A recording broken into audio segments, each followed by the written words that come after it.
오늘은 아비냐 아난드 예언가의 최신 예언 영상을 소개해드리겠습니다. 그는 최근 자신의 채널에 2026년을 맞이하여 동아시아 국가들에 대한 예언 영상을 약 3시간 분량으로 올렸는데 그 중 한국, 중국, 일본의 내용만을 가지고 와서 미스터리 파일럿이 소개해드립니다. 이번에는 그가 상징적인 장면들을 무수히 많이 본 것 같습니다. 현재 이 예언을 해석하기 위해 많은 논란이 있습니다. 그런데 한국에 대한 상징은 우리 한국인들이 가장 잘 해석해낼 것 같습니다. 여러분들의 도움이 필요합니다. 아비냐 아난드는 인도의 점성술가이자 천문학자입니다. 그는 별들의 움직임을 통해 미래를 예측하는 능력으로 알려져 있으며 과거의 코로나 팬데믹, 암호화 폐급 등 금리 인상 등 여러 사건들을 미리 맞춰서 전 세계적으로 주목받고 있는 인물입니다. 그가 말하기를 행성들의 배열은 우주의 언어이며 별들의 움직임은 국가와 민족의 운명을 결정한다고 합니다. 특히 흥미로운 것은 그의 최근 채널 영상에서 동아시아 국가들의 운명에 대해 매우 신비로운 상징적 이미지들을 쏟아냈다는 점입니다. 아비냐 아난드가 일본의 미래를 볼 때 본 첫 번째 이미지는 아주 낡은 정원이었습니다. 매우 오래된 목재로 만들어진 울타리, 이끼가 낀 돌다리, 그리고 한때 아름다웠을 것 같은 연못이 있었다고 합니다. 하지만 그 연못은 흐리고 탁했으며 물 위에는 죽은 나무집들이 떠다니고 있었다고 말합니다. 그 정원의 중앙에는 한 그루의 거대한 소나무가 서 있었습니다. 가지가 휘어져 있고 몇몇은 부러져 있었으며 나무 전체가 마치 뭔가 무거운 것을 견디고 있는 것처럼 보였다고 아비냐 아난드는 설명합니다. 그런데 신기하게도 그 나무의 가장 높은 가지에는 여전히 몇 개의 생생한 녹색 나무잎이 남아 있었다고 합니다. 마치 그 나무가 죽으려고 해도 죽지 않는 것처럼 그 정원의 모든 것이 시간에 의해 천천히 부식되고 있었습니다. 울타리의 못들은 녹슬고 돌다리의 틈 사이로는 풀이 자라고 있었으며 지붕이 없는 작은 집 같은 구조물은 비에 노출되어 완전히 썩어가고 있었다고 말합니다. 그런데 그 와중에도 누군가가 계속 그 정원을 정리하려는 흔적이 있었다고 합니다. 새로 깔린 목재, 다시 칠해진 울타리의 일부, 새로 심겨진 화초들.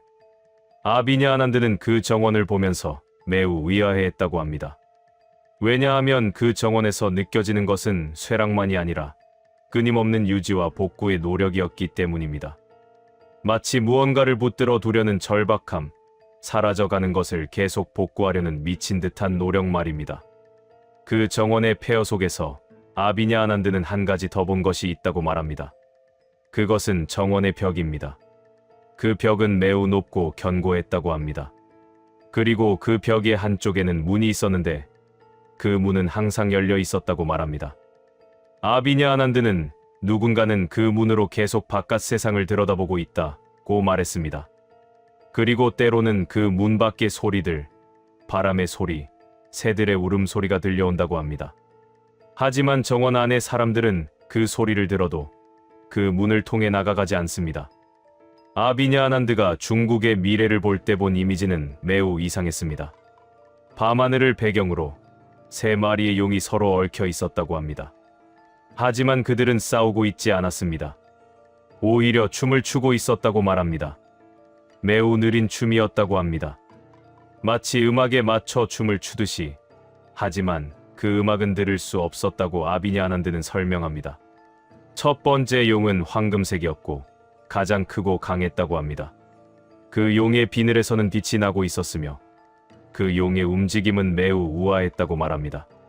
두 번째 용은 은색이었고 첫 번째 용보다는 작지만 여전히 거대했다고 합니다. 그 용의 움직임은 첫 번째 용을 따라가려는 것처럼 보였다고 아비냐 아난드는 말합니다. 세 번째 용은 검은색이었고 가장 작았지만 가장 빠르게 움직였다고 말합니다. 그 용은 마치 두 용 사이를 헤집고 다니는 것처럼 보였다고 합니다. 그들이 춤을 추던 중 하늘에서 빛이 내려왔습니다. 매우 강렬한 빛이었다고 합니다. 마치 거대한 손가락이 구름을 헤치고 내려오는 것처럼. 그 순간 세 용은 모두 멈췄습니다. 그리고 그들은 그 빛을 향해 고개를 들었다고 합니다. 그 순간 황금색 용이 내는 울음소리가 들렸습니다. 매우 애절하고 슬픈 울음이었다고 아비냐 아난드는 말합니다. 마치 뭔가를 간청하는 울음처럼.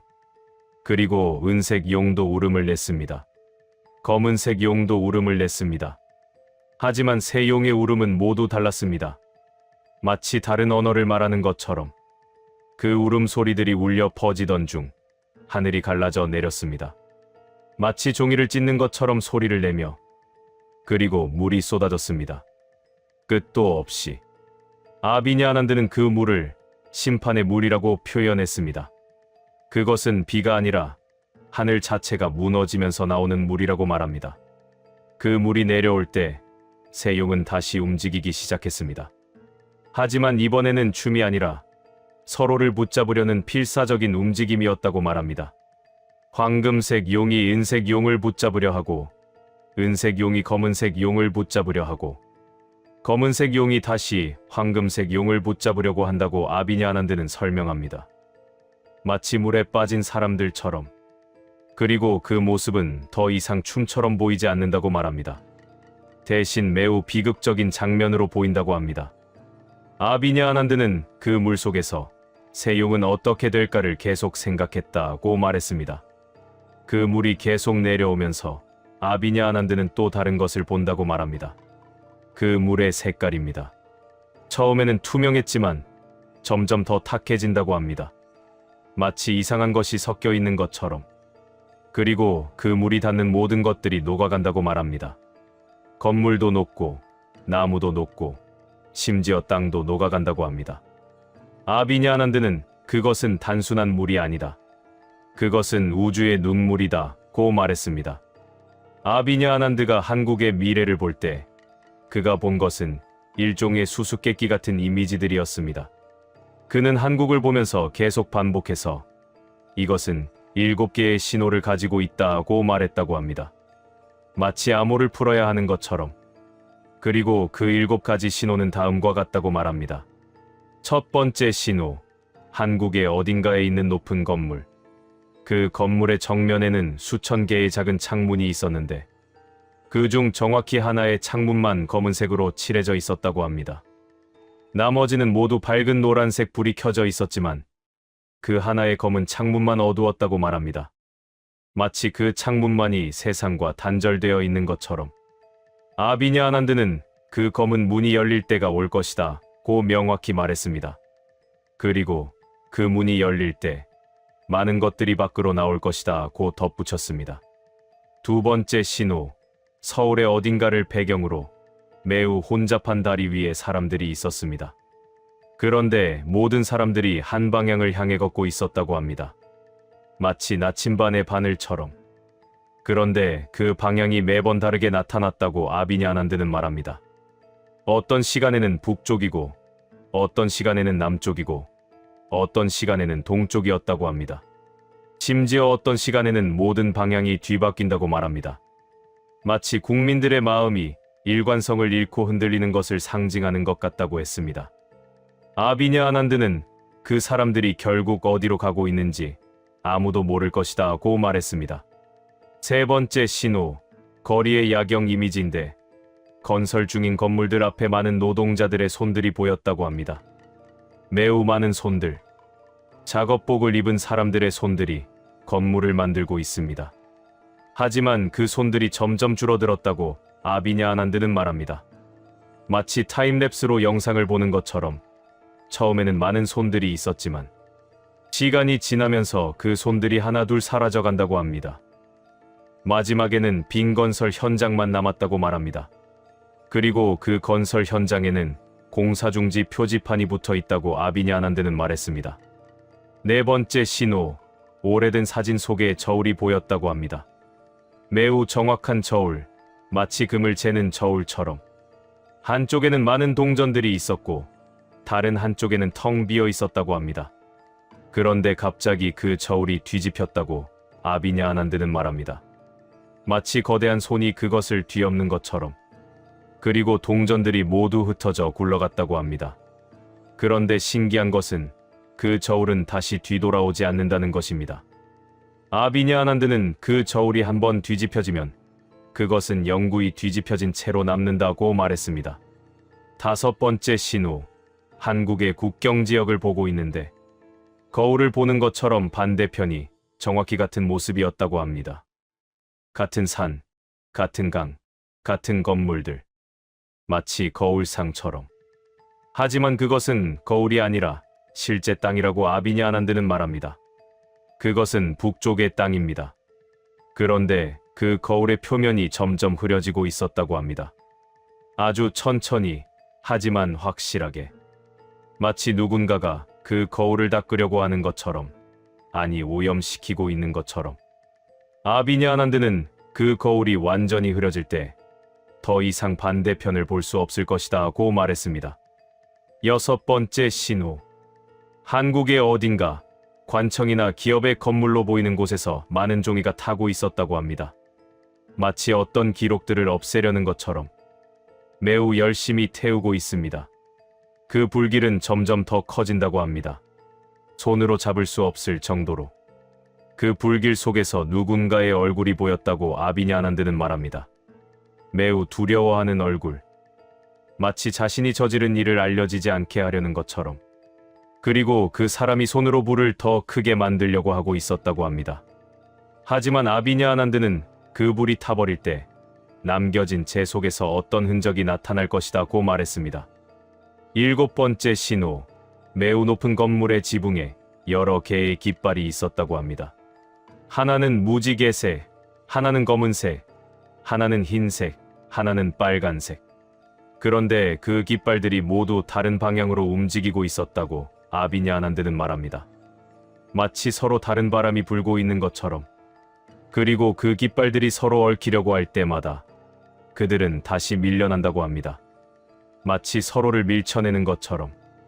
아비냐 아난드는 그 깃발들 중에서 어떤 깃발이 가장 오래 남을지 나도 모른다고 말했습니다. 한국의 구체적인 이미지들, 한국의 고급 오피스 건물 내부. 해가 지고 있고 건물 전체가 조용해집니다. 사람들이 하나둘 나가고 불이 꺼집니다. 하지만 한 사무실의 불은 여전히 켜져 있습니다. 그 사무실에 앉아있는 사람이 보입니다. 창밖으로 서울의 야경이 보이지만 그 사람은 창밖을 보지 않습니다. 대신 책상 위에 많은 서류들을 봅니다. 수백 장의 서류. 하지만 그는 읽지 않습니다. 단지 바라만 봅니다. 마치 그 서류들이 자신의 무덤이라고 생각하는 것처럼. 아비냐 아난드는 그 서류들의 색깔이 변할 것이다 고 말했습니다. 마치 불이 붙는 것처럼, 혹은 피로 변하는 것처럼. 법원의 빈 의자들, 한국의 법원. 법정의 의자들이 보입니다. 판사의 의자, 변호사의 의자, 피고의 의자, 검사의 의자. 모든 의자가 있습니다. 그리고 모든 의자는 매우 정교하고 견고해 보입니다. 하지만 아무도 앉아있지 않습니다. 마치 시간이 멈춘 것처럼. 법정은 조용합니다. 그런데 한 의자만, 판사의 의자만 계속 움직입니다.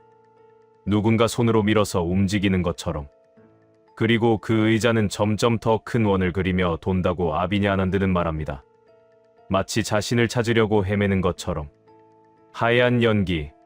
한국의 어딘가에서 하얀 연기가 피어오릅니다.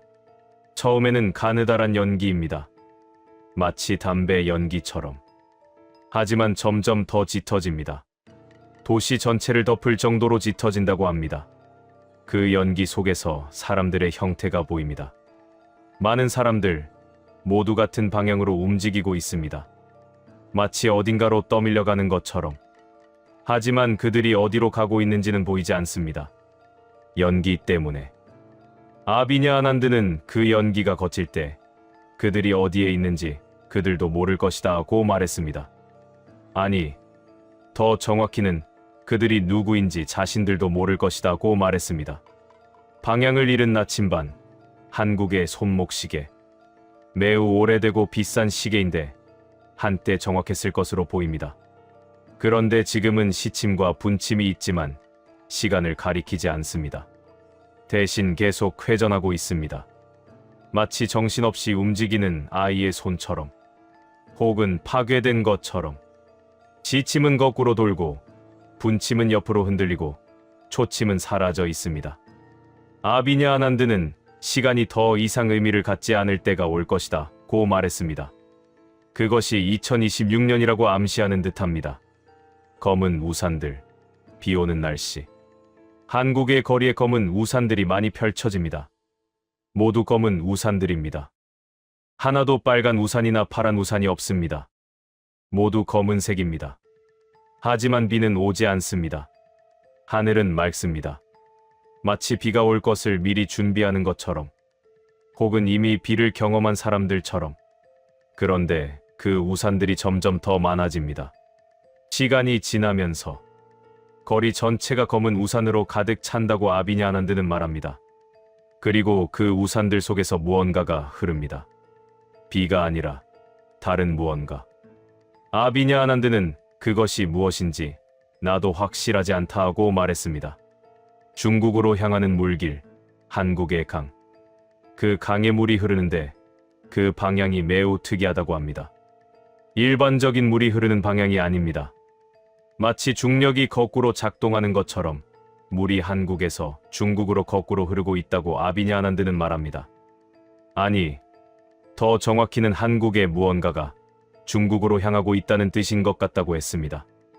물질이 아니라 다른 무언가. 마치 에너지처럼, 혹은 영혼처럼.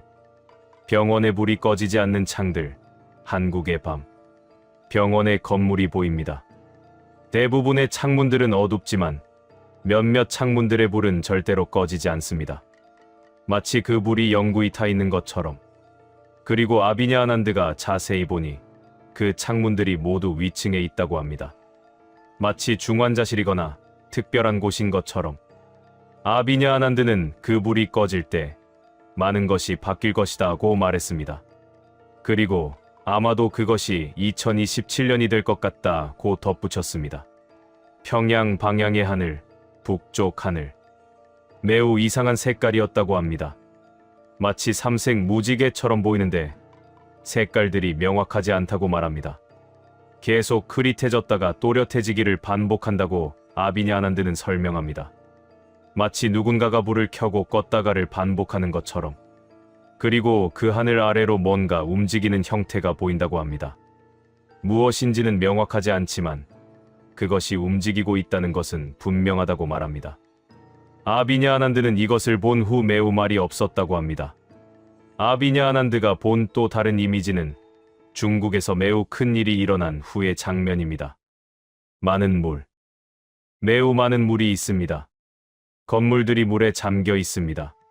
사람들의 울음소리가 들립니다. 많은 울음소리. 절망의 울음, 두려움의 울음. 그리고 그 중앙에 한국의 배가 있습니다. 매우 작은 배입니다. 마치 아무것도 아닌 것처럼 보일 정도로 작은 배입니다. 하지만 그 배는 움직입니다. 물속을 헤치며 나아갑니다. 사람들을 구하려고, 식량을 나르려고, 의약품을 나르려고. 그 장면을 본 아비냐 아난드는 매우 감정적이었다고 합니다. 그는 그 배가 올 때 용들이 울 것이다 고 명확히 말했습니다. 그것은 존경의 울음일까요? 아니면 부끄러움의 울음일까요? 아비냐 아난드는 그것을 명확히 하지 않았습니다. 아비냐 아난드가 일본을 다시 볼 때 벚꽃나무가 보였다고 합니다. 아주 오래된 벚꽃나무. 아마도 수백 년 이상 된 것으로 보인다고 말합니다. 그 나무가 있는 곳이 한국과 일본의 경계선이라고 합니다. 마치 경계의 상징처럼 그 나무의 그림자가 한국 쪽으로 길게 드리워져 있다고 말합니다. 매우 길게. 마치 손가락처럼. 아비냐 아난드는 그 그림자가 점점 길어질 것이다 고 명확히 말했습니다. 마치 손이 뻗어지는 것처럼. 그리고 어느 날 그 그림자가 일본 쪽으로 돌아올 것이라고 합니다. 그 때가 되면 아비냐 아난드는 벚꽃이 더 이상 핀다고 해서 아름답지 않을 것이다 고 말했습니다. 아비냐 아난드가 중국을 다시 볼 때 엄청나게 큰 거울을 봤다고 합니다. 마치 호수처럼 큰 거울입니다.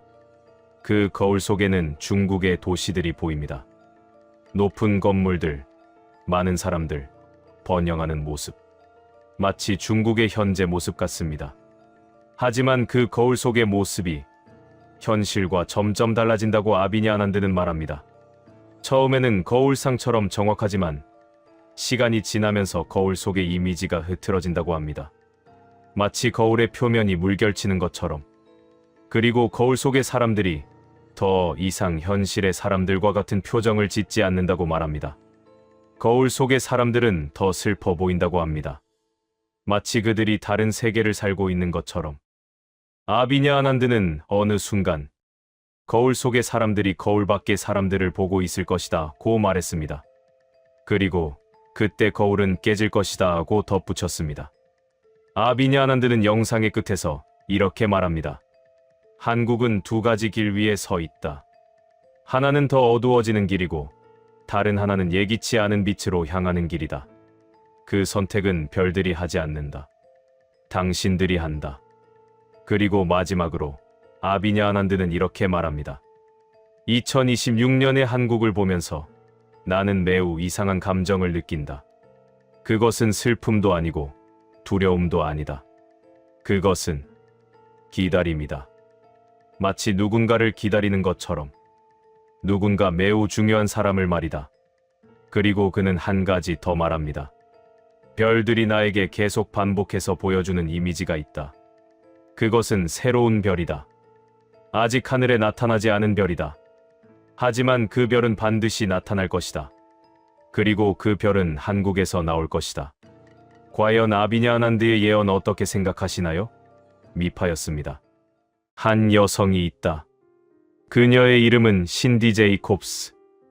미국의 기독교 예언가이자 수십 년 동안 나라와 민족을 위해 기도해온 여인이다. 그녀는 말한다. 자신이 밤마다 기도하는 중에 어떤 때는 새벽 3시가 되어도 침대에 누워도 마음이 심하게 두드려지는 기도의 영이 임하곤 한다고. 그리고 그럴 때마다 주님께서 그녀에게 환상을 보여준다고 한다. 나라들의 미래를, 민족들의 운명을, 그리고 그 가운데 위치한 한국의 모습을. 오늘 우리가 따라가 볼 것은 신디 제이콥스가 기도 중에 본 그 환상들이다. 그것은 두려움의 환상일 수도 있고 희망의 환상일 수도 있다. 혹은 그 둘이 뒤섞인 이 시대를 향한 하나의 메시지일 것이다. 저는 지난 몇 년간 특히 밤 기도의 시간에 동아시아에 대한 강한 기도의 부담을 느껴왔습니다. 그러던 어느 날 새벽 2시쯤이었어요. 제 영혼이 아주 불안했고 마음이 무거워서 침대에서 나와 무릎을 꿇었습니다. 그때 제가 본 것은 매우 구체적인 한 장면이었습니다. 저는 하나의 섬을 보았습니다. 매우 구체적인 실제의 섬처럼요. 그 섬은 검푸른 바다 한가운데 떠 있었고 주변으로는 하얀 파도가 부서지고 있었습니다. 그 섬은 무척 오래된 것처럼 보였습니다. 전통적인 건축물들, 신사들, 그리고 현대의 도시들이 뒤섞여 있었어요. 옛것과 새것이 함께 있는 매우 복잡한 모습이었습니다. 그리고 그 섬의 중앙에 한 인물이 서 있었습니다. 그 인물은 여자였습니다. 정확한 나이는 알 수 없었지만 매우 세련되고 힘 있어 보이는 사람이었어요. 그가 입은 옷은 흰색이었습니다. 매우 깨끗하고 정중한 모습이었어요. 그리고 그는 흰 장갑을 끼고 있었습니다. 공식적인 복장, 마치 고위의 관리나 외교관 같은 모습이었습니다. 가장 인상적인 것은 그의 표정이었어요. 그는 미소 지고 있었습니다. 매우 따뜻하고 정중한, 친절해 보이는 미소였습니다. 마치 상대를 깊이 존경하는 것처럼. 그리고 그의 손에 그는 꽃다발을 들고 있었습니다. 아름다운 벚꽃이었어요. 매우 섬세하고 조심스럽게 들고 있었습니다. 마치 가장 소중한 것을 다루듯이요. 그런데 그 순간 주님의 영이 제게 말씀하셨습니다. 더 자세히 바라고. 그래서 저는 더 깊이 들여다봤어요. 그의 꽃다발 뒤를, 그의 몸 뒤를, 그의 손 뒤를, 그리고 저는 그것을 보았습니다. 그 여자의 손, 꽃다발을 들고 있는 그 손의 뒤쪽에 긴 칼자루가 숨겨져 있었습니다. 검은색의 매우 오래된 칼이었어요. 마치 수백 년을 견뎌낸 강철처럼 꽃다발과 미소 뒤에 칼이 있었던 것입니다. 그 여자가 향하고 있는 방향은 어디였나요? 저는 그의 시선을 따라가 봤어요. 그의 눈빛, 그의 몸의 방향, 그가 가고 있는 길이, 그것은 남쪽이었습니다. 바로 그 섬 아래, 바다를 건너 남쪽으로, 그 방향에 또 다른 나라가 있었어요. 더 큰 대륙 쪽으로. 그리고 저는 직관적으로 알 수 있었습니다. 그가 향하고 있는 곳은 한국이었습니다. 그 순간 주님의 음성이 들렸어요. 매우 명확하고 강한 음성이었습니다. 조심하라. 나의 조선이여. 그 말씀이 들렸을 때 제 심장이 철렁했어요. 주님이 한국을 부르시는 방식이 조선이었거든요. 매우 정중하고 역사적이고 깊은 사랑이 담긴 호칭이었습니다. 일본은 다시 한번 너에게 다가올 것이다. 그 말씀이 계속됐어요. 그들은 미소 지을 것이다. 매우 친절하게, 매우 정중하게 주님의 말씀이 계속됩니다. 경제로 다가올 것이다.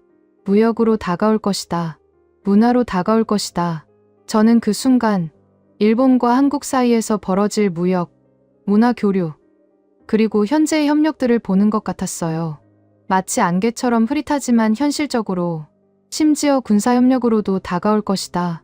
그 말씀에서 저는 한반도를 둘러싼 북한과 중국의 위협 앞에서 한국과 일본이 어쩔 수 없이 가까워져야 하는 상황을 느낄 수 있었어요. 그것이 현실이니까요. 하지만 그 미소 뒤에 칼이 있다. 주님의 음성이 더욱 명확해졌습니다. 그 정중함 뒤에 오래된 야욕이 있다. 저는 그 순간 역사 속으로 빨려 들어갔어요. 수백 년 전으로, 일본이 한국을 침략했던 시대로, 임진왜란, 강점기, 그 모든 아픔이 한 장면 속에 떠올랐습니다. 주님이 말씀하시는 것은 그런 역사가 다시 돌아올 수도 있다는 뜻이 아닐까? 혹은 더 섬세한, 더 영리한 방식의 침략이 올 수도 있다는 뜻이 아닐까? 제 마음이 그렇게 읽었습니다. 내가 한국을 경고하는 것은 너희를 괴롭히기 위함이 아니라 깨어있게 하기 위함이다. 그 말씀에 저는 눈물을 흘렸어요. 일본을 사랑하라. 하지만 그들의 미소 뒤를 봐라. 그리고 주님이 마지막으로 이렇게 말씀하셨어요. 너희는 속지 말고 깨어있어. 친절에 속지 말고 협력에 속지 말고. 그들이 너의 등을 두드릴 때 그 손이 어디를 향하고 있는지 살펴라. 너의 등은 매우 중요한 부분이다. 가장 방어하기 어려운 부분이다. 저는 그 말씀을 들으며 한국에 대한 깊은 중보의 기도가 가슴 속에 일어났습니다. 며칠이 지났어요. 그 일본에 관한 환상 이후로도 주님의 감동은 계속 이어졌습니다. 또 다른 밤이었어요. 이번에는 새벽 4시쯤이었던 것 같습니다. 저는 특별히 중국을 위해 기도하라는 마음의 감동을 받았어요. 매우 강한 감동이었습니다. 무릎을 꿇고 기도하고 있었을 때 또 다른 환상이 열렸습니다. 이번에는 물이 보였어요. 엄청난 양의 물, 거대한 강이 흐르고 있었습니다. 그 강의 이름을 저는 직관적으로 알 수 있었습니다. 중국의 여러 강 중에서도 가장 큰 강, 많은 문명이 그 강가에서 탄생했던 강, 양쯔강입니다. 그 강가에는 여러 도시들이 펼쳐져 있었어요. 도시들이 줄지어 있었고 그 사이사이로 강물이 흐르고 있었습니다. 매우 비옥하고 풍요로워 보이는 땅이었어요. 그런데 그 풍요로운 강가에 한 거대한 생물이 누워 있었습니다. 용입니다. 그 용은 엄청나게 컸어요. 마치 산맥처럼. 그의 몸은 강물 전체를 차지하고 있었고 그의 비늘은 황금색으로 빛나고 있었습니다. 중국의 상징, 중국의 권력, 중국의 자존심, 그 모든 것이 이 용에 담겨 있는 것처럼 보였어요. 그리고 그 용의 표정은 매우 교만해 보였습니다. 자신의 강대함을 믿고 있는 듯한 표정이었어요. 마치 나는 절대 쓰러질 수 없다는 믿음으로 가득 찬 표정처럼. 그런데 그 순간 하늘이 변했어요. 맑던 하늘에 먹구름이 몰려왔습니다. 검은 구름이 빠르게 마치 어떤 목적으로 향하듯이. 그리고 비가 내리기 시작했어요. 처음에는 가랑비였습니다. 마치 비가 오는군 하고 느낄 정도의 부드러운 비였어요. 용도 크게 신경 쓰지 않는 것처럼 보였습니다. 하지만 비가 멈추지 않았어요.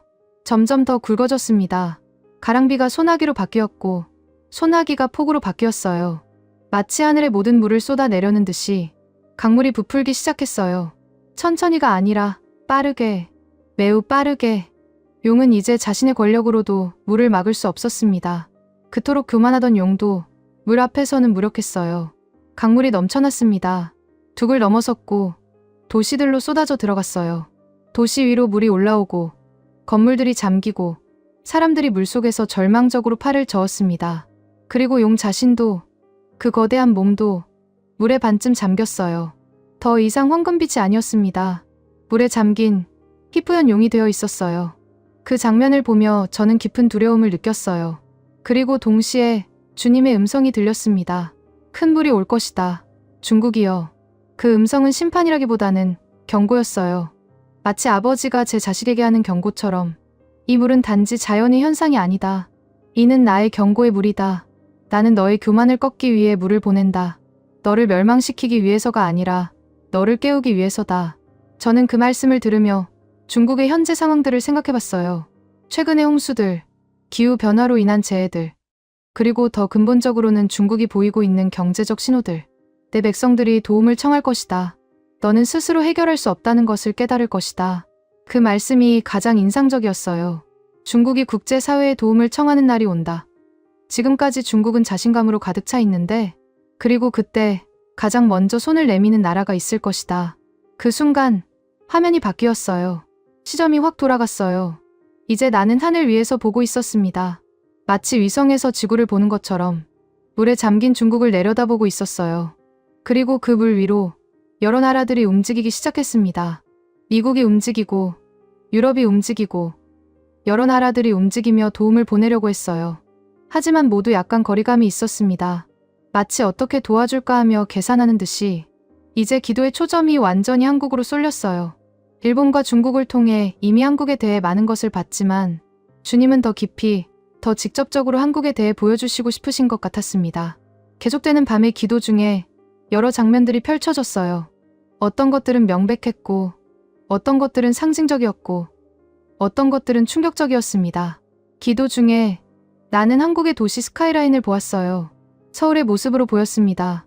높게 솟은 빌딩들, 밤하늘을 가르는 네온사인들, 유리로 만들어진 현대 건축물들, 마치 삼성 같은 거대 건물들, SK그룹의 사옥들, 그리고 다른 여러 기업들의 건물들이 보였어요. 세계가 부러워하는, 한국이 자랑하는 그 경제의 상징들이었습니다. 그런데 그 빌딩들 가운데 하나에 갑자기 어떤 것이 덮어 씌워졌어요. 거대한 자물쇠입니다. 마치 금속으로 된 거대한 자물쇠가 그 건물의 전면에 박혀 들어갔어요. 그리고 그 순간 모든 조명이 꺼졌습니다. 그 다음 간판이 내려지는 것을 봤어요. 천천히가 아니라 무겁게, 결정적으로. 그 간판에 적힌 회사의 이름은 구체적으로 보이지는 않았어요. 하지만 한국의 큰 기업이라는 느낌은 명확했습니다. 수십만 명의 직원을 거느리는, 한국 경제를 이끌어가는 그런 기업. 그 간판이 떨어져 나갈 때 마치 한국 경제의 한 기둥이 무너지는 것처럼 느껴졌어요. 건물 앞에는 사람들이 길게 줄을 서 있었어요. 퇴직금을 받으러 온 직원들, 가족의 생계를 잃은 사람들, 그리고 그들의 가족들. 그들의 표정은 충격 그 자체였습니다. 이럴 리가 하는 표정이었어요. 마치 어제까지만 해도 그 회사가 거대했는데 오늘 아침에 일어나 보니 없어진 것처럼. 그리고 그 옆에는 신문사들이 있었어요. 기자들이 이 장면을 찍고 있었고 뉴스 헤드라인이 떠 있었어요. 한국의 큰 기업의 붕괴가 세계 뉴스가 되는 것을 봤습니다. 그 장면을 보며 주님이 말씀하셨어요. 한국의 큰 문 하나가 닫히리라. 스스로 무너지지 않을 것 같았던 이름이 그 영광의 간판을 내리게 되리라. 이것은 심판이 아니라 경고다. 한국이 자신의 교만에 빠지지 말라는 경고다. 이 기업의 붕괴는 단지 수천 명의 실직자를 만드는 것이 아니다. 그것은 한국이 영원히 성장할 것이다라는 거짓된 믿음을 깨는 것이다. 그 말씀을 들으며 저는 한국이 받을 경제적 충격을 감지할 수 있었어요. 이것이 가까운 미래에 일어날 것 같은 느낌이 들었습니다. 또 다른 밤이었어요. 이번 환상은 가장 충격적이었습니다. 나는 법정을 봤어요. 매우 공식적이고 엄숙한 한국의 법정. 판사가 있고 검사가 있고 변호사들이 있었어요. 그리고 법정의 중앙에 한 사람이 서 있었습니다. 그 사람은 매우 높이 올라간 사람이었어요. 그의 이름은 구체적으로는 안 보였지만 매우 높은 위치에 있던 사람이라는 것은 분명했습니다. 아마도 정치인일 수도 있고 대기업의 총수일 수도 있고 혹은 그 둘 다일 수도 있었어요. 하지만 분명한 것은 야, 너 그거 들었어? 브랜든 빅스? 브랜든 빅스? 미국 예언가래. 되게 유명한 사람인데 한국에 대해서 뭔가 충격적인 예언을 공개했대. 진짜? 뭔데? 2026년 6월에 한국에서 뭔가 크게 일어난대. 국민들이 사랑하던 사람이 갑자기 내려가고 미워하던 사람이 올라온대. 어? 그게 무슨... 미국의 저명한 영적 예언가 브랜든 빅스가 본인의 유튜브 채널에 한국에 대한 예언을 공개했습니다. 이것은 매우 중대한 내용입니다. 오늘 저는 브랜든 빅스가 공개한 이 예언을 한국어로 통번역하여 여러분께 전달해드리고자 합니다. 한국의 미래에 관한 그의 비전, 2026년 6월에 일어날 정치적 변화, 그리고 무엇보다 중요한 한국의 중심에서 태어나는 기이한 인물에 대한 예언입니다. 이 내용은 매우 긴급합니다. 끝까지 주의 깊게 들어주시기 바랍니다. 저는 미국 콜로라도 출신의 영적 예언가 브랜든 빅스입니다. 오늘 제가 나누고자 하는 내용은 한국과 관련된 매우 긴급하고 중대한 예언입니다. 저는 지난 몇 개월간 한국의 영적 에너지에 집중해왔습니다. 한국이라는 나라는 매우 복잡한 에너지를 가지고 있습니다. 한편으로는 매우 높은 정신적 진동을 가지고 있지만 다른 한편으로는 깊은 카르마적 갈등을 안고 있습니다. 그리고 제가 보는 비전에서는 한국에서 매우 특별한 인물이 곧 태어나거나 또는 이미 태어났다는 신호가 있습니다. 이 인물은 한국의 역사를 바꿀 가능성이 있습니다. 하지만 현재 이 인물은 보호받지 못하고 있습니다. 오늘 저는 이 예언에 대해 깊이 있게 해석해 보겠습니다. 제가 받은 비전 중에 하나는 이것입니다. 한국에서 국민이 사랑하는 인물이 지하실로 내려간다는 것. 이것을 어떻게 해석해야 할까요? 먼저 국민이 사랑하는 인물이라는 표현을 생각해 봅시다. 이것은 단순한 정치인을 의미하지 않습니다. 이것은 국민들의 희망과 신뢰를 담고 있는 인물을 의미합니다. 이 인물은 아마도 현재의 대통령이거나 아니면 국민들이 지지하는 어떤 영향력 있는 인물일 것입니다. 지하실로 내려간다는 표현은 무엇을 의미할까요? 지하실은 빛이 없는 곳입니다. 지하실은 숨겨진 곳입니다. 지하실은 감옥과 같은 곳입니다. 이것은 이 인물이 공개적인 무대에서 물러나고 법적 문제나 개인적 위기에 직면하게 된다는 의미입니다. 영적으로 보면 이것은 이 인물의 거짓된 정체성이 드러나는 사건입니다. 국민들이 사랑했던 그 이미지는 거짓이었고 그 뒤에 숨겨진 진실이 드러나는 것입니다. 이것은 매우 고통스러운 과정입니다. 왜냐하면 국민들이 느끼는 배신감도 크기 때문입니다. 하지만 영적 관점에서 보면 이것은 필요한 과정입니다. 이 과정을 통해 국민들은 외부의 이미지에 의존하는 것의 위험성을 배우게 됩니다. 그리고 이 인물도 자신의 거짓된 부분과 대면하고 영적으로 성장할 기회를 얻게 됩니다. 동시에 미움받던 인물이 궁궐로 들어간다는 예언도 있습니다. 이것도 매우 중요한 의미를 가지고 있습니다. 미움받던 인물이라는 표현은 무엇을 의미할까요? 이것은 이전의 법적 문제로 고통받았거나 사회적 낙오를 경험했거나 국민들로부터 거부당했던 인물을 의미합니다. 궁궐로 들어간다는 표현은 무엇을 의미할까요? 궁궐은 권력의 중심입니다. 궁궐은 가장 높은 자리입니다. 궁궐은 모든 사람들이 주목하는 곳입니다. 이 두 이미지가 만나면 무엇을 의미하는가? 이것은 매우 깊은 카르마적 순환을 의미합니다. 사회가 버렸던 자가 다시 돌아오고 사회가 사랑했던 자가 떨어진다는 것입니다. 영적으로 보면 이것은 용서와 재생의 가능성을 보여주는 것입니다. 아무리 타락해 보이는 인물도 영적으로 성장할 수 있다는 것을 보여줍니다. 동시에 이것은 높은 자리에 있는 것이 항상 좋은 것은 아니다는 역설을 보여줍니다. 그런데 이 모든 것보다 더 중요한 예언이 있습니다. 제가 받은 비전 중에 가장 강렬한 것이 바로 이것입니다. 한국의 중심에서 기이한 인물이 곧 태어나고 있다는 신호입니다. 이 인물은 누구인가? 저는 이 인물이 정확히 누구인지 알 수 없습니다. 하지만 저는 이 인물의 영적 서명을 읽을 수 있습니다. 이 인물은 일반적인 사람이 아닙니다. 이 인물은 기이한 에너지를 가지고 있습니다. 기이한이라는 것은 무엇을 의미하는가? 이것은 일반적인 범주에 들어가지 않는다는 의미입니다. 이 인물은 매우 독특한 에너지를 가지고 있고 매우 강한 영적 진동을 가지고 있습니다. 이 인물이 어디서 나타나는가? 제가 보는 것은 한국의 중심입니다.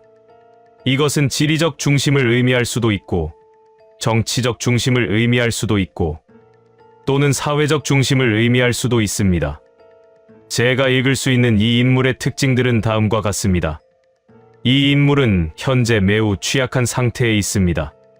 이 인물은 태어났거나 곧 태어날 것입니다. 또는 이미 존재하지만 많은 사람들로부터 인식되지 못하고 있습니다.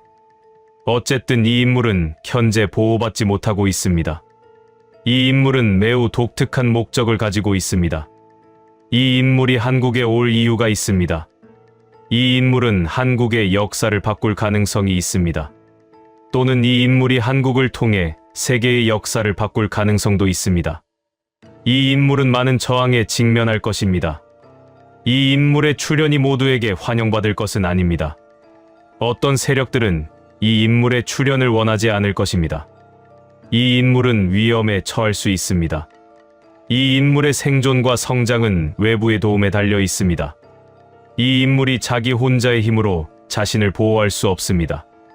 이 인물을 인식하고 보호하고 양육할 사람들이 필요합니다. 기이한 인물이라는 표현이 무엇을 의미하는지 더 깊이 생각해 봅시다. 기이한은 이상한, 보통과 다른, 예측 불가능한이라는 뜻입니다. 이것은 부정적인 의미만은 아닙니다. 오히려 긍정적인 의미일 수 있습니다. 기이한은 또한 특별한, 독특한, 변화를 가져올 수 있는 이라는 뜻이기도 합니다. 제가 받은 비전에서 이 인물은 다음과 같은 특징을 가지고 있습니다. 이 인물은 일반적인 사람과는 다른 영적 인식을 가지고 태어날 것입니다. 이 인물은 처음부터 깨어 있을 것입니다. 이 인물이 성장함에 따라 이 인물은 많은 사람들에게 영향을 미칠 것입니다. 이 인물의 존재 자체가 변화를 가져올 것입니다. 하지만 이 인물은 또한 많은 고통을 겪을 것입니다. 왜냐하면 이 인물이 가져올 변화가 모두에게 환영받지 않을 것이기 때문입니다. 치유의 능력 그럼에도 불구하고 이 인물은 한국 사회를 치유할 수 있는 능력을 가지고 있습니다. 이 인물이 성장하고 활동하게 될 때 한국은 영적으로 한 단계 성숙해질 것입니다. 왜 지금 보호가 필요한가? 제가 긴급하게 말씀드리고 싶은 것이 바로 이것입니다. 이 인물을 즉시 찾고 보호해야 합니다. 왜 그런가? 여러 이유가 있습니다. 첫째, 시간이 제한되어 있습니다. 이 인물이 태어나는 시간 또는 이 인물이 공개되는 시간은 매우 중요합니다. 만약 이 인물을 너무 늦게 찾으면 이 인물이 받을 상처가 더욱 깊어질 수 있습니다. 둘째, 보호의 네트워크가 형성되어야 합니다. 이 인물은 혼자서는 자신을 보호할 수 없습니다. 이 인물을 인식하고 이 인물을 지지하고 이 인물을 양육할 사람들의 네트워크가 필요합니다. 이 네트워크는 미리 형성되어야 합니다. 셋째, 영적 공격으로부터의 보호가 필요합니다. 제가 보는 비전에서 이 인물의 출현은 어떤 세력들에게는 위협이 됩니다. 이 세력들은 이 인물을 배제하거나 해치려고 할 것입니다. 이 인물은 이러한 공격으로부터 보호받아야 합니다.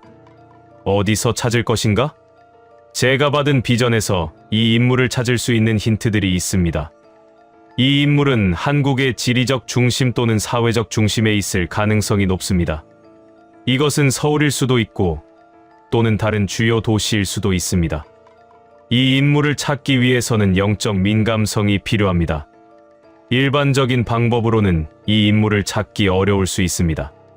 명상, 기도, 직관을 통해 찾아야 할 가능성이 있습니다.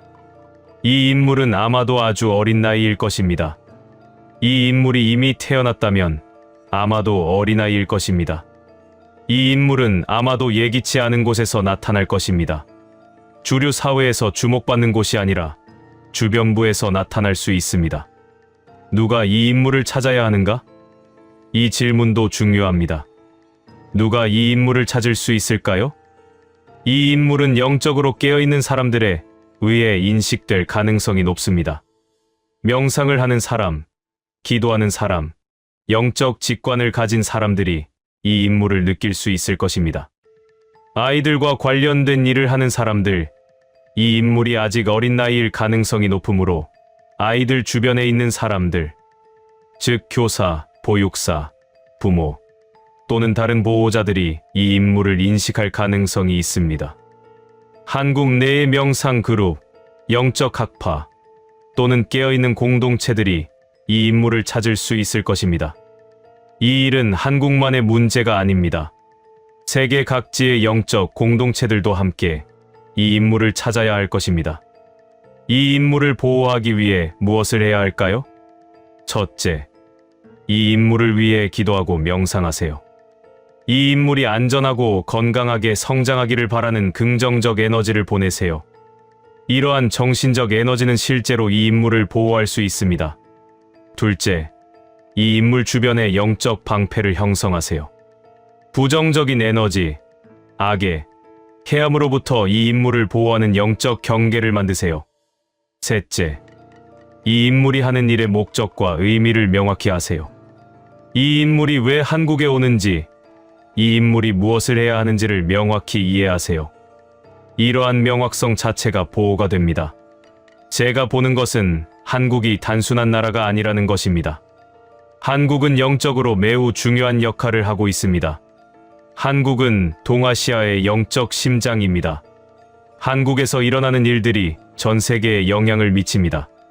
그리고 2026년 6월의 정치적 혼란은 단순한 정치 변화가 아니라 한국 사회의 영적 변환의 신호입니다. 이 시기는 한국이 영적으로 성숙해지는 시기입니다. 기존의 거짓된 지도자들이 물러나고 새로운 인물들이 등장할 것입니다. 하지만 가장 중요한 것은 이 기이한 인물의 출현과 성장입니다. 이 인물이 성장함에 따라 한국 사회 전체가 변할 것입니다. 한국인들의 의식이 깨어날 것입니다. 한국의 영적 에너지가 상승할 것입니다. 지금이 중요합니다. 저는 이 예언을 매우 긴급한 것으로 봅니다. 왜냐하면 시간이 제한되어 있기 때문입니다. 만약 당신이 한국에 살고 있다면 주의 깊게 관찰하세요. 당신 주변에 비상한 아이가 있는지, 비상한 젊은이가 있는지 살펴보세요. 당신의 직관을 신뢰하세요. 만약 당신이 영적 공동체에 속해 있다면 이 인물을 찾기 위해 함께 명상하고 기도하세요. 이 인물에 대한 비전이나 신호가 당신에게 올 수 있습니다. 만약 당신이 이 인물이라고 생각한다면 두려워하지 마세요. 당신은 혼자가 아닙니다. 당신을 지지하는 사람들이 있습니다. 당신을 보호하려는 사람들이 있습니다. 당신의 목적을 이해하는 사람들이 있습니다. 한국이여, 당신의 미래는 불확실하지 않습니다. 당신의 미래는 이미 결정되어 있습니다. 2026년 6월의 혼란은 필요한 과정입니다. 그리고 그 혼란 속에서 새로운 생명이 탄생할 것입니다. 그 생명은 비상한 생명입니다. 그 생명은 당신의 역사를 바꿀 것입니다. 그 생명을 찾으세요. 그 생명을 보호하세요. 그 생명과 함께 성장하세요. 왜냐하면 그 생명이 바로 한국의 미래이기 때문입니다. 그리고 한국의 미래는 세계의 미래이기도 합니다. 이것이 제가 본 한국에 대한 예언입니다. 여러분, 지금까지 제가 본 한국의 미래에 대해 함께 나누었습니다. 2026년 6월 한국의 정치는 크게 변할 것입니다. 국민이 사랑했던 인물은 내려가고 미움받던 인물이 올라올 것입니다. 이것은 슬픈 일일 수도 있지만 동시에 필요한 일입니다. 왜냐하면 그 혼란 속에서 한국은 깨어나기 때문입니다. 하지만 제가 가장 강조하고 싶은 것은 다른 것입니다. 한국의 중심에서 지금 어딘가에서 기이한 인물이 태어나고 있다는 것입니다. 그 인물은 아주 어린 아이일 수도 있고 아직 태어나지 않았을 수도 있습니다. 하지만 그 인물은 확실히 존재합니다. 그리고 그 인물은 한국의 미래입니다. 여러분들이 묻고 싶을 거 알아요. 그게 누구예요? 저도 정확히는 모릅니다. 하지만 당신들은 알 수 있습니다. 그 인물을 찾을 수 있습니다. 왜냐하면 당신들의 직관이, 당신들의 영적 감각이 그 인물을 알아보기 때문입니다. 생각해 보세요. 혹시 당신 주변에 뭔가 다른 아이가 있지 않나요? 혹은 뭔가 특별한 젊은이가 있지 않나요? 일반적이지 않은데 뭔가 깊은 눈빛을 가진 사람 말입니다. 그것이 바로 당신들이 찾는 신호입니다. 인도 남부의 마이소르. 1956년 9월 3일 한 아이가 태어났다. 그의 이름은 자기 바수데브. 훗날 세계는 그를 사드구루라고 부르게 된다. 사드구루는 산스크리트어로 위대한 스승을 의미한다. 하지만 그가 그렇게 불리기까지의 과정은 결코 단순하지 않았다. 그의 어린 시절은 평범했다. 마이소르는 인도 남부의 전형적인 도시였다. 전통과 현대가 섞여 있고 힌두교 문화가 깊이 뿌리내린 곳이었다. 그의 아버지는 일반이었고 어머니는 영화배우였다. 어려서부터 그는 영민한 아이였다고 알려져 있다. 학교 성적도 우수했고 나이보다 성숙한 사고를 가지고 있었다. 하지만 그는 전형적인 엘리트 교육의 길을 거부했다. 젊은 시절 자기 바수데브는 마이소르의 거리를 돌아다녔다. 그는 철학 서적을 읽었고 도시의 다양한 사람들과 대화했다. 가난한 사람들, 거지들, 화학공학 학생들, 영화 배우들. 그는 모든 사람들과 이야기하고 싶어 했다. 왜냐하면 그는 인간이란 무엇인가, 삶이란 무엇인가라는 근본적인 질문의 답을 찾고 있었기 때문이다. 1982년 26살의 나이에 그의 인생은 급격히 바뀐다. 그는 깨달음을 얻는다. 그날은 9월 23일이었다. 그가 말한 바에 따르면 그 순간은 마치 자신이라는 개체가 사라지고 우주 전체와 하나가 되는 경험이었다. 그 이후로 그는 영적 깨달음을 전하는 삶을 시작했다. 처음에는 소수의 제자들만이 그를 따랐다. 마이소르의 좁은 골목에서 그는 명상을 가르쳤다. 하지만 그의 메시지는 점차 퍼져나갔다. 1992년 그는 이샤 재단이라는 영적 조직을 설립했다. 이샤 재단은 현재 전 세계 150개국 이상에서 활동하고 있다. 그의 강연은 TED에서도 선보였고 수백만의 사람들이 그의 유튜브 영상을 본다. 그는 유명한 배우, 운동선수, 정치가들을 만났고 각국의 정부 기관과도 협력했다. 하지만 사드구루를 특별하게 만드는 것은 그의 인기나 영향력이 아니다. 그것은 그의 정확성이다. 그는 여러 차례에 걸쳐 미래의 사건들을 놀랍도록 정확하게 예측해왔다. 많은 사람들이 그것을 우연이라고 부르고 싶어 한다. 하지만 일련의 정확한 예측들을 함께 놓고 보면 그것이 단순한 운이나 우연으로 치부하기는 어렵다. 2024년 가을, 사드구루는 서울의 한 컨벤션 센터에서 강연을 마친 직후 뉴욕으로 향하는 비행기에 탔다. 장시간의 비행은 그에게 깊은 명상의 시간이 되었다. 호텔방에 도착한 그날 밤, 그는 창밖의 뉴욕 야경을 바라보며 앉아 있었다. 도시의 불빛들이 마치 인류의 의식처럼 반짝였다.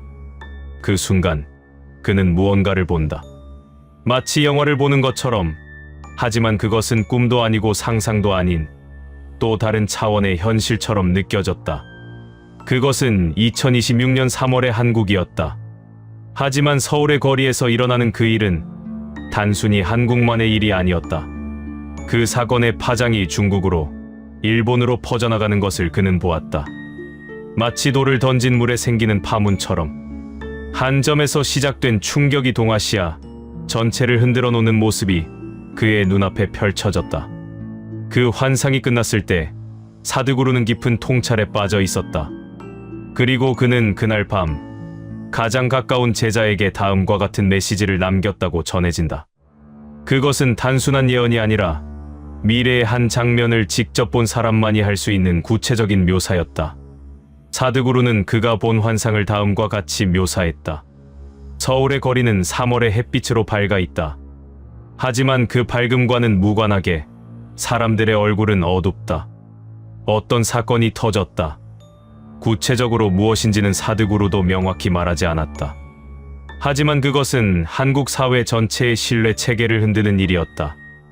어떤 인물이 무너졌을 수도 있고, 어떤 제도가 그 정당성을 잃었을 수도 있고, 혹은 국가의 기본적인 안전 시스템이 부실했다는 것이 드러났을 수도 있다.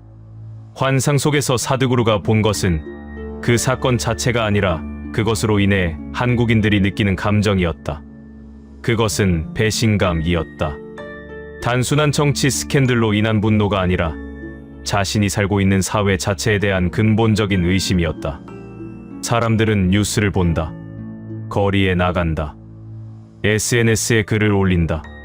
하지만 그 모든 행동 밑바닥에는 그럼 내가 믿었던 것들이 모두 거짓인가? 라는 깊은 절망이 깔려 있었다. 그리고 그 순간 사드구루가 본 또 다른 장면이 나타난다. 한국에 그 사건이 터지자 국제 미디어가 집중한다. 특히 중국이 주목한다. 중국의 지도부는 이 일을 자세히 지켜본다. 왜냐하면 중국도 같은 위험을 안고 있기 때문이다. 자신의 국민들도 체제에 대해 의심하기 시작하면 어떻게 될 것인가? 한국에서 벌어지는 신뢰 붕괴의 모습은 중국의 지도부에게 일종의 경고처럼 작용한다. 그리고 일본도 본다. 일본의 관찰자들은 한국의 이 사건을 냉철하게 분석한다. 자신들이 이미 경험한 잃어버린 10년과 유사한 패턴이 한국에서도 시작되고 있는 것은 아닐까? 일본 사회의 성숙함이 형성된 것도 결국 비슷한 종류의 충격과 깨달음을 통해서였다. 한국의 미래가 자신들의 과거와 어떻게 겹쳐질 것인가? 사드구루는 그 환상 속에서 다음과 같은 말을 했다고 전해진다. 2026년 3월, 한국의 그날은 어느 평범한 사건의 날이 아니다. 그것은 동아시아가 자신의 운명을 다시 쓰기 시작하는 날이다.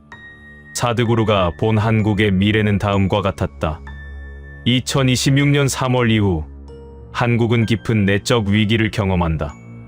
이것은 경제 위기도 아니고 전쟁도 아니다.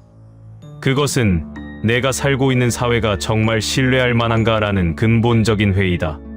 그 회의는 모든 제도로 퍼진다. 정부, 언론, 기업, 심지어 교육 체계까지도 의심의 대상이 된다. 하지만 사드구루는 한국이 이것을 견딜 수 있을 것이라고 본다. 아니, 더 나아가 이것이 한국을 변화시킬 것이라고 본다. 왜냐하면 한국인은 이미 여러 번 무너졌기 때문이다. 전쟁, 빈곤, 독재를 거쳤다. 그때마다 한국인들은 분노하고 울었지만 동시에 다시 일어섰다. 그 회복력이 한국인의 DNA에 박혀 있다. 2026년 3월 이후의 한국은 표면적으로는 혼란스러울 것이다. 정치가 흔들린다. 기업들이 신뢰를 잃는다. 국민들의 심리가 불안정해진다. 하지만 동시에 깊은 곳에서 무언가 변하기 시작한다. 기성세대가 만들어온 가치관이 더 이상 통하지 않는다. 성공이란 무엇인가? 부가 모든 것인가? 권력이 우리를 행복하게 하는가라는 질문들이 국민들의 마음 깊숙이 자리 잡는다. 그리고 청년 세대가 나선다. 그들은 기성세대의 방식으로는 더 이상 살 수 없음을 안다. 그들은 새로운 방식의 정치를 시작한다. 새로운 경제 체계를 상상한다. 새로운 공동체를 만든다. 그 변화는 느리고 조용하지만 매우 깊다. 사드구루는 한국의 미래를 이렇게 표현했다. 한국은 2026년 3월의 충격을 통해 진짜로 성숙한 사회로 진입한다. 그것은 물질적 성장만을 추구하던 시대의 끝이고 정신적이고 영적인 성장이 시작되는 시점이다. 한국이 이룬 물질적 성장은 인류가 본 것 중 가장 빠른 것이었다. 이제 그 다음은 내적 성장의 시대다. 사드구루가 본 중국의 미래는 더욱 광대했다. 한국에서의 그 사건을 보면서 중국의 지도부는 극도로 불안해진다. 왜냐하면 중국도 같은 위험을 안고 있기 때문이다. 중국의 체제는 엄격한 통제에 의존한다. 하지만 그 통제가 정당한가라는 질문이 국민들 사이에서 조용히 퍼지고 있다. 특히 젊은 세대, 교육을 받은 도시의 청년들 사이에서 그러한 의문이 자라나고 있다. 사드구루가 본 중국의 미래는 매우 복잡했다. 표면적으로는 중국은 여전히 강대국으로 보인다. 경제는 계속 성장하고 군사력은 강화되고 국제 무대에서의 영향력도 커진다. 하지만 내부적으로는 갈등이 깊어진다. 정부와 국민 사이의 신뢰가 점점 약해진다. 특히 한국에서 벌어진 일이 중국의 SNS를 통해 퍼져나가면서 중국 국민들도 우리도 같은 일이 일어날 수 있지 않을까라는 의문을 품기 시작한다. 더욱 흥미롭게도 사드구루는 중국 내부에서의 갈등이 점점 더 심화될 것이라고 보았다. 지방과 중앙의 갈등, 부유층과 빈곤층의 갈등, 한족과 소수 민족의 갈등이 모두 표면으로 올라온다. 이것들은 평소에 억압되어 있던 것들이지만 한번 신뢰 체계가 흔들리면 그것들이 일제히 터져 나온다. 사드구루는 중국의 미래를 이렇게 표현했다. 중국은 2026년 이후 자신의 체제에 대해 근본적인 질문을 던지기 시작할 것이다. 지금까지는 그러한 질문이 억압되어 있었다. 하지만 한국의 사건이 촉발제가 되어 중국 내부에서도 유사한 종류의 깨달음이 퍼져나간다. 이것은 중국이 결국 변화하지 않으면 안 될 것임을 의미한다. 그 변화가 얼마나 소용돌이칠 것인지는 중국 자신의 선택에 달려 있다. 그리고 사드구루는 이렇게 덧붙였다. 중국은 이제 남의 나라를 보며 배울 차례가 아니다. 중국은 스스로를 돌아봐야 한다.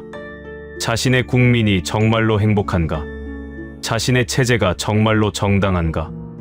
이 질문들에 정직하게 답하지 않으면 중국의 위대한 문명도 결국 붕괴의 위험에 빠질 것이다. 사드구루가 본 일본의 미래는 다시금 다른 모습이었다.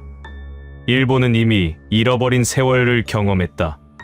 1990년대의 거품 붕괴 이후 일본은 수십 년을 내적 정체와 사회적 혼란 속에서 보냈다. 하지만 그 과정에서 일본은 무언가를 배웠다. 물질적 성장이 모든 것이 아님을 깨달았다. 개인의 행복과 사회적 안정이 더 중요함을 배웠다. 그 깨달음을 통해 일본은 새로운 형태의 성숙함에 도달했다. 사드구루가 본 것은 한국의 2026년 3월 사건 이후 일본이 일종의 가이드 역할을 하게 될 것이라는 점이었다. 한국은 일본이 이미 겪은 것을 경험하게 될 것이고 중국도 유사한 위기를 맞이하게 될 것이다. 그 과정에서 일본의 경험담이 큰 힘이 될 것이다. 사드구루는 일본의 미래를 이렇게 표현했다. 일본은 자신이 이미 경험한 어둠을 통해 이제 빛의 역할을 하기 시작할 것이다. 일본이 겪었던 그 긴 침묵과 정체의 시간은 사실 깊은 내적 성장의 시간이었다. 이제 그 성장의 경험을 이웃 나라들과 나눌 차례다. 더욱 흥미롭게도 사드구루는 일본의 미래에서 새로운 형태의 리더십을 본다고 했다. 일본은 경제적 강대국으로서의 리더십이 아니라 정신적이고 문화적인 리더십을 발휘하게 될 것이라는 의미다. 한국과 중국이 내적 변화를 겪으면서 흔들릴 때 일본은 그들에게 이렇게 하면 극복할 수 있다는 메시지를 전할 수 있을 것이다. 사드구루는 이렇게 말했다고 전해진다. 일본의 미래는 매우 밝다. 왜냐하면 일본은 이미 그 어둠을 경험했고 그 어둠 속에서 길을 찾았기 때문이다. 이제 그 길을 다른 나라들과 함께 걷게 될 것이다. 그러나 일본에게 가장 큰 걸림돌이 있다. 그것은 일본 전체를 가라앉힐 만한 매우 크고 거대한 땅의 분노와 물의 울부짖음이다. 이 위험이 곧 다가온다. 사드구루가 본 동아시아의 미래는 세 나라 각각의 미래를 넘어선 무언가였다. 2026년 3월 이후 동아시아는 자신의 정체성에 대해 근본적인 질문을 던지기 시작한다. 한국은 신뢰 붕괴를 통해 자신이 정말로 원하는 사회가 무엇인지를 묻는다. 중국은 내적 갈등을 통해 자신의 체제가 정말로 정당한가를 묻는다. 일본은 과거의 경험을 통해 다른 나라들을 어떻게 도울 수 있을지를 묻는다. 그리고 이 세 나라가 이러한 질문들을 던질 때 놀랍게도 그들은 유사한 답에 도달하기 시작한다고 사드구루는 본다. 그 답은 다음과 같은 것이다. 물질적 풍요만으로는 충분하지 않다. 정신적 성장이 필요하다. 공동체의 행복이 개인의 성공보다 중요하다. 과거의 갈등과 분노보다는 미래를 함께 만드는 것이 더 중요하다. 사드구루가 본 동아시아의 먼 미래는 세 나라가 이전과는 완전히 다른 방식으로 연결되는 모습이었다. 경제적이고 정치적인 경쟁보다는 정신적이고 문화적인 협력이 더욱 중요해진다. 그리고 그 협력 속에서 동아시아는 세계의 새로운 가치관을 제시하게 된다. 물질의 시대에서 정신의 시대로의 전환이 동아시아에서 시작된다는 것이다. 사드구루는 이를 다음과 같이 표현했다. 한국, 중국, 일본은 이제 더 이상 경쟁하는 나라들이 아니다. 그들은 함께 걷는 여행자들이 된다. 그리고 그들의 여행이 인류 전체의 여정을 바꿀 것이다. 사드구루가 강조한 것은 2026년 3월에 한국에서 일어나는 그 사건이 단순한 국내 뉴스가 아니라는 점이다. 그것은 동아시아 전체, 나아가 세계 전체의 변화를 촉발하는 신호라는 것이다. 그가 본 환상에서 2026년 3월의 한국은 마치 도미노 타일과 같았다. 그것이 넘어지면서 그 다음 타일이 넘어진다. 그리고 그 파장은 계속된다. 한국의 신뢰 붕괴가 중국을 흔들고 중국의 내적 갈등이 동아시아 전체를 뒤흔든다. 그리고 이 과정 속에서 세계는 새로운 형태의 질문을 던지기 시작한다. 사드구루는 이를 역사적 전환점이라고 불렀다. 20세기가 물질의 시대였다면 21세기는 정신의 시대가 될 것이다. 그리고 그 전환이 동아시아에서 시작된다. 한국의 충격, 중국의 변화, 일본의 길잡이 역할이 모두 함께 작용하면서 동아시아는 인류의 새로운 미래를 만드는데 선도적인 역할을 하게 될 것이라는 의미다. 사드구루가 남긴 마지막 말은 다음과 같았다. 2026년 3월, 한국의 그날은 비극의 날이 아니다. 그것은 깨달음의 날이다. 그리고 그 깨달음이 동아시아를 거쳐 전 세계로 퍼져나갈 것이다. 이것이 우리 시대가 맞이하는 거대한 변화의 시작이다.